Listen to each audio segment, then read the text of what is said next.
بسم اللہ الرحمن الرحیم۔ ناظرین کرام، گزشتہ ہفتے ہماچل پردیش میں ہونے والی شدید بارشوں کی وجہ سے بھارتی ڈیموں پونگ ڈیم اور بھاگڑا ڈیم میں پانی کی سطح خطرہ کے نشان پر ہے۔ 1975 کے بعد پہلی مرتبہ پونگ ڈیم میں 7 لاکھ کیوسک پانی جمع ہوا ہے اور انڈین پنجاب میں ہر طرف تباہی ہی تباہی نظر آ رہی ہے۔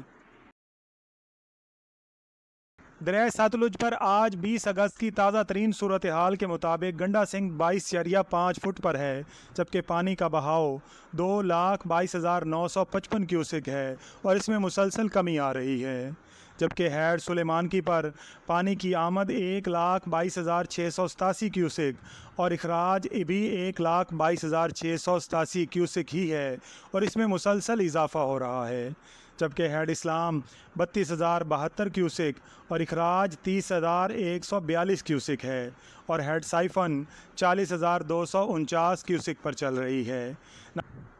کل 19 اگست 2023 کو ہیڈ گنڈا سنگھ سے جو 2,78,000 کیوسک کا ریلا بھارت نے چھوڑا تھا، وہ سلیمانکی سے کراس کرتا ہوا آئندہ 24 سے 48 گھنٹوں میں ہیڈ اسلام پر پہنچے گا۔